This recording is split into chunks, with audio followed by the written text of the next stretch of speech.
A very good afternoon and thank you for joining us on BTV Global News at 12. I am Ruth Ogbodu and now the news in detail. Firefighters and emergency responders in Karachi, Pakistan are continuing search and recovery operations after a devastating fire tore through a busy shopping mall, leaving multiple people dead and several others injured. The report. The blaze broke out earlier in the day, rapidly engulfing large sections of the multi-story commercial complex. Thick smoke and intense flames trapped shoppers and workers inside, making evacuation difficult. Firefighters battled the inferno for several hours before bringing it under control. According to rescue officials, the death toll has continued to rise as teams comb through the rubble and smoke-filled corridors in search of victims. Several bodies have been approved, while others are feared trapped under debris caused by partial structural collapse inside the building. Dozens of people were rescued and rushed to nearby hospitals with burn injuries and smoke inhalation. Medical authorities say some of the injured remain in critical condition. Fire department officials said the rescue operation has been slowed by poor visibility, high temperatures within the structure, and blocked access routes. Heavy machinery is being used to clear debris as search teams move cautiously to avoid further collapse. The cause of the fire has not yet been officially confirmed. However, preliminary reports suggest a possible electrical fault. Authorities have launched an investigation to determine the exact cause and to assess whether safety regulations were followed. Government officials have expressed condolences to the families of the victims and promised strict action if negligence is found. They also announced that safety inspections would be intensified across commercial buildings in the city to prevent similar incidents. The incident has once again raised serious concerns about fire safety standards in public buildings, particularly in crowded commercial centers, as the search for victims continues. Evelyn Zibli reporting for Beetv News.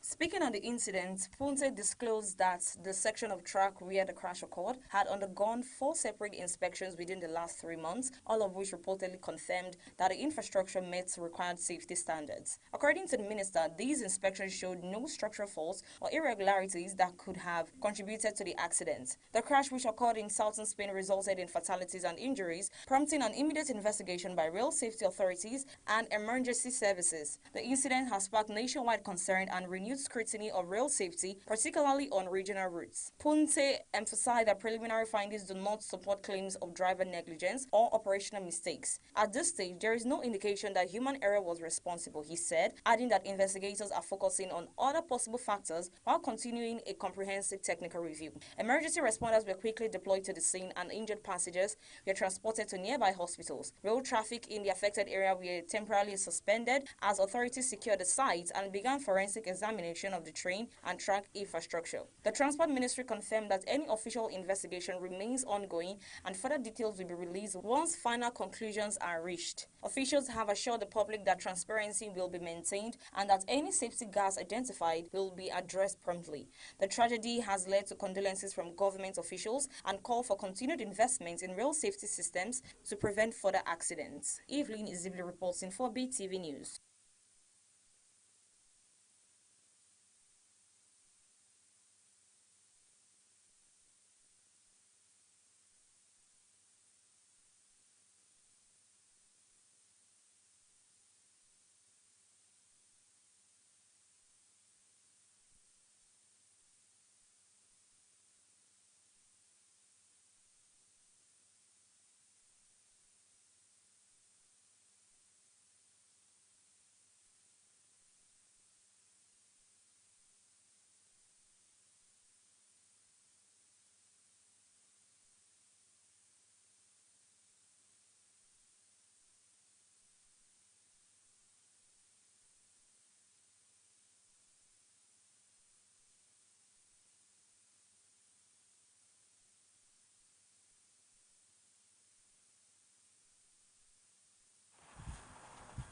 A Republican-led House panel has recommended that former President Bill Clinton and former Secretary of State Hillary Clinton be found in contempt of Congress for refusing to testify in the ongoing investigation into disgraced financier Jeffrey Epstein, congressional sources confirmed on Tuesday.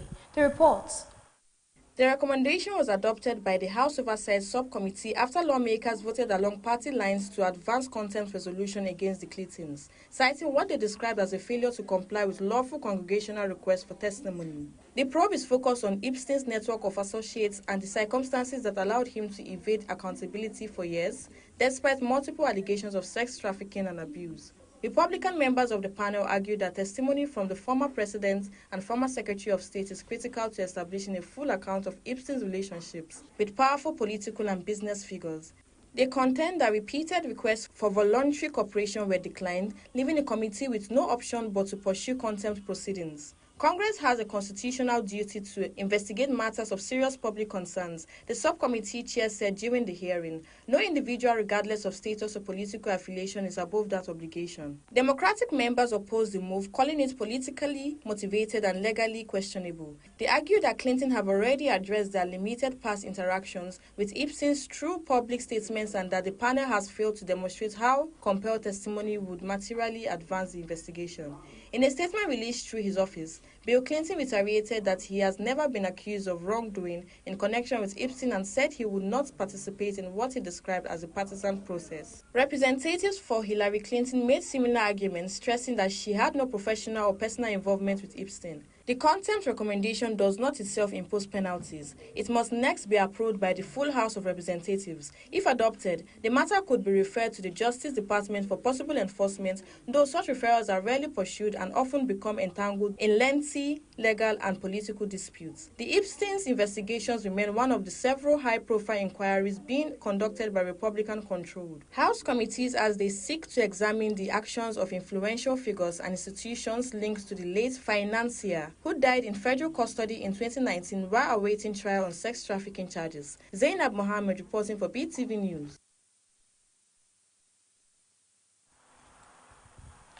Justice of the Supreme Court of the United States on Tuesday expressed deep skepticism over President Donald Trump's attempt to remove Federal Reserve Governor Lisa Cook, raising concern that such a move would pose an unprecedented threat to the independence of the U.S. Central Bank. During oral arguments, several justices questioned whether a sitting president has the authority to dismiss a Federal Reserve governor without cause, noting that the Federal Reserve was deliberately structured to operate independently of direct political control. The case centers on Trump's assertion that the president holds broad executive power to remove senior officials, including members of the Board of Governors of the Federal Reserve. The justice appeared wary of extending recent rulings that expanded presidential removal powers to an institution as sensitive and economically central as the Federal Reserve. Members of the court repeatedly emphasized that the Fed's credibility depends heavily on its insulation from short-term political pressures, particularly from the White House. Justice question focused on whether allowing the president to fire a Fed governor at will would undermine financial stability, market confidence, and the long-standing norm that monetary policy decisions are made independently of electoral politics. Several justices suggested that Congress intentionally gave Federal Reserve governors fee stamps and protections from removal to prevent political interference in interest rate decisions and financial regulation. Lawyers defending Cook argued that opposition is protected by statute and that permitting a removal without cause will open the door to future presidents reshaping the central bank to serve political ends. They warned that such a precedent could weaken investor confidence and disrupt global markets that rely on the Federal Reserve independence. Attorneys aligned with the Trump countered that the Constitution vests executive power in the president and that limiting removal authority over executive officials infringes on that power.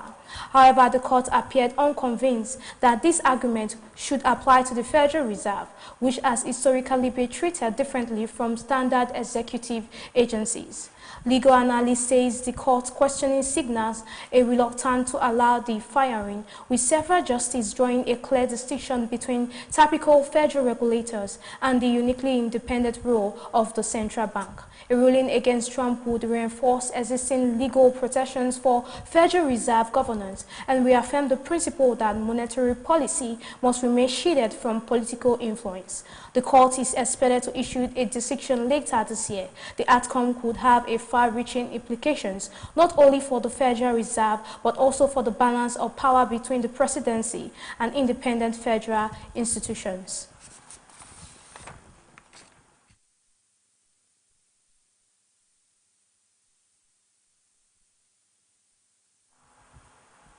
At least 2 people have died in Greece after torrential rainfall triggered severe flooding across parts of the country, including the capital, Athens, authorities said on Tuesday. The report. Days of intense rainfall overwhelmed drainage systems, turning major roads into rivers and flooding homes, shops, and offices.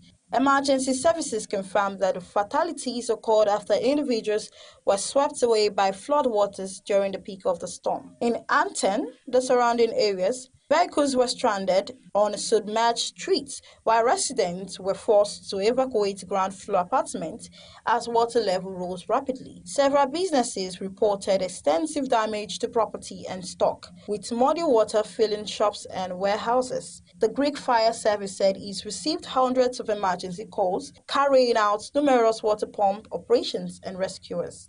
Firefighters and civil protection teams were deployed overnight to assist trapped residents and secure affected neighborhoods. Authorities also reported flooding in other regions, including parts of central and western Greece, while swollen rivers burst their banks and rural roads were cut off. Power outrage were recorded in some areas due to damaged infrastructure.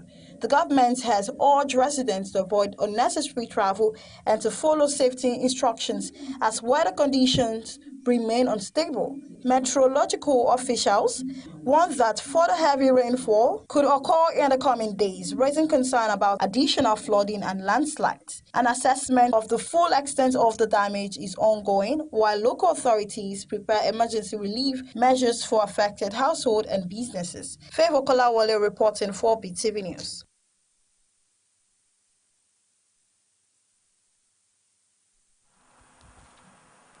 Wall Street ended sharply higher on Wednesday, with major U.S. stock indices rebounding after former President Donald Trump rolled back threatened tariffs on European elites and announced a Greenland framework deal. The report.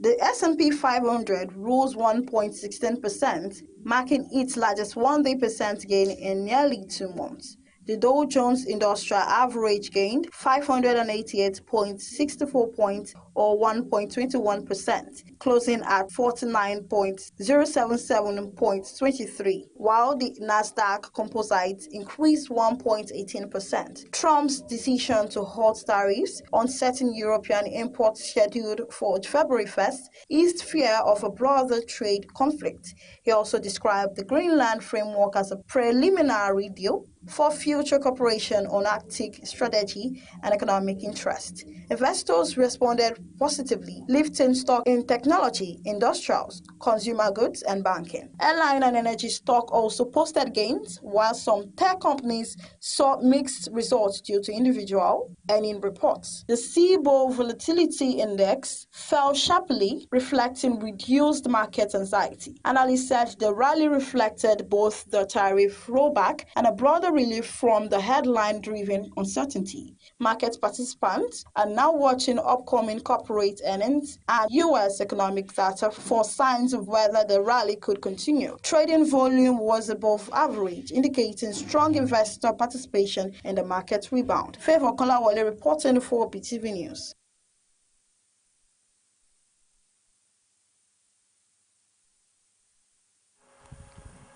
We are going on a short break. Do stay with us. I am Amadi Desmond Enabulele, the Executive Chairman of Edo State Sports Commission.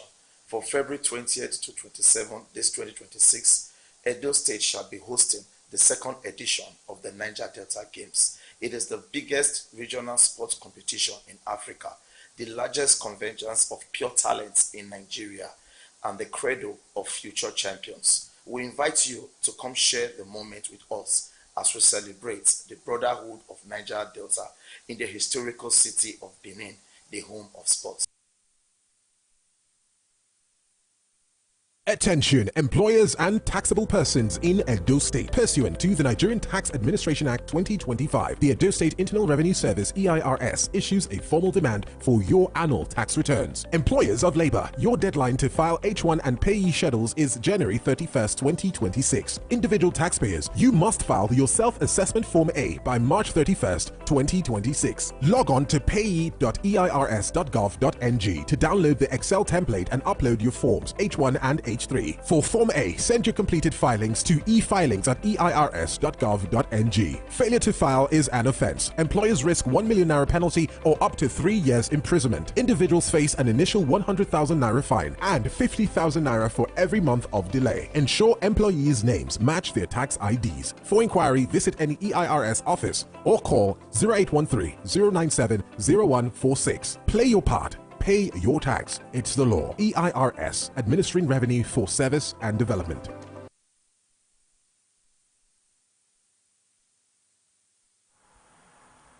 Welcome back, and now to the business news. Nigeria spent an estimated 1.58 trillion on petrol in December 2025, according to fuel consumption data from the Nigeria Midstream and Downstream Petroleum Regulatory Authority. The regulator's December fact sheet showed average daily petrol consumption of 63.7 million liters, bringing total nationwide usage for the month to about 1.97 billion liters. The report. Using an average pump price of roughly 800 naira per litre across major cities, total consumer spending was calculated by multiplying total consumption by the prevailing market price.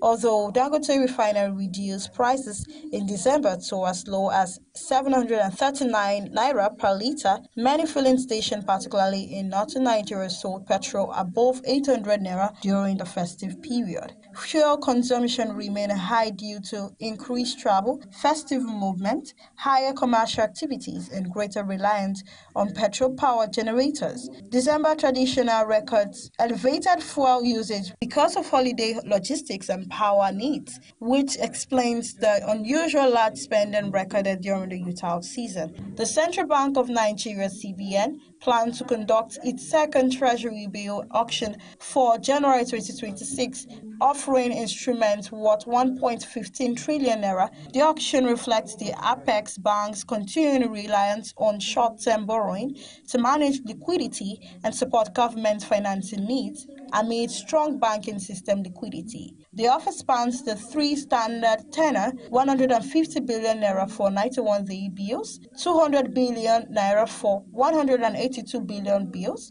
and 800 billion for 364 days bills. The one-year instrument accounts for the bulk of the issuance, highlighting the government's preference for short-term domestic funding. Market participants are closely watching the auction for signals on interest rate direction. With mixed inflation data and sustained monetary tightening, investors are cautious, and the auction outcome is expected to shape expectation for short-term yields in the coming month. Paralex Banks PLC has reaffirmed its commitment to youth development by sponsoring the 2025 Future Africa Leaders Award. The initiative recognizes young Africans making significant contribution to development across sectors such as education, technology, healthcare, agriculture, and social innovation. The 2025 edition, organized by the Future Africa Leaders Foundation, honored 10 outstanding young leaders from across the continent. The top prize went to Rejoice Waitera, a 23-year-old Kenyan agripreneur and humanitarian noted for impactful projects in food security, waste management, and community health. Speaking at the award ceremony, Paralex Bank's managing director, Dr. Olufemi Bake, said the sponsorship reflects the bank's confidence in Africa's youthful population. He emphasized that empowering young leaders is key to redefining the continent's long-term development and economic trajectory. Favor Kolawole reporting for Beetv News.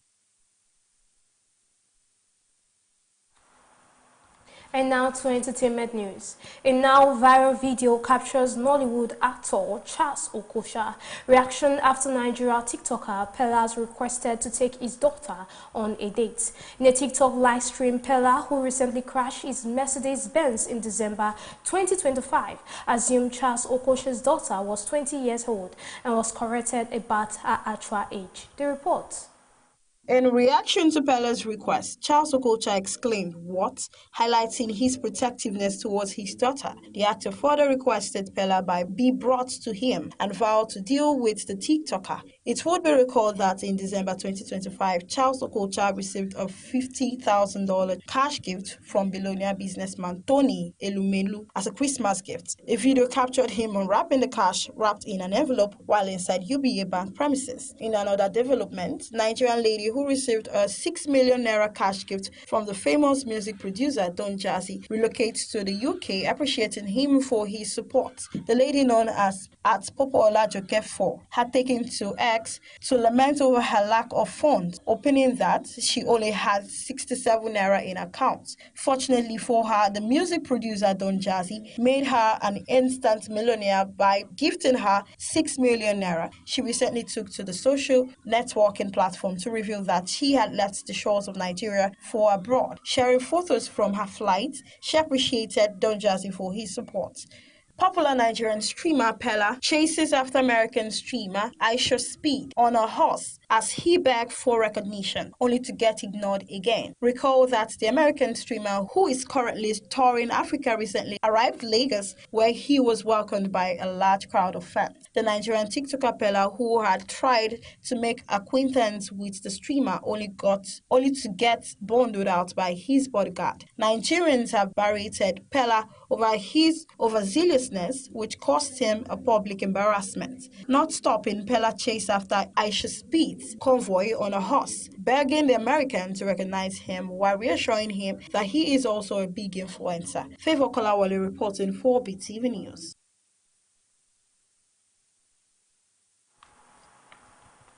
And now to sports. 8 stadiums across Australia were on Thursday locked in as host venues for the 2027 Rugby World Cup, with all matches in Melbourne to be played under a closed roof. Sydney Olympic Stadium, an 80,000-seat venue purpose-built for the 2000 Olympics in the city's west, will be the most heavily used. It will host the final on November 13, the third place playoff, both semi-finals, the 2 last 8 clashes and 2 pool games. A second venue in the city, the centrally located and recently rebuilt 42,500 capacity Sydney Football Stadium, will be home to 3 pool matches and 2 round of 16 clashes. Perth Stadium, which can hold 60,000, is where the tournament will kick off on October 1st. It will play host to 6 other games. The 53,000 capacity Dockland Stadium in Melbourne is the only one with a retractable roof, which will remain closed for all 8 matches there. Several venues will be familiar to fans who experienced the last Rugby World Cup in Australia in 2003, including Adelaide Oval and Brisbane Stadium, where a combined 16 games will take place.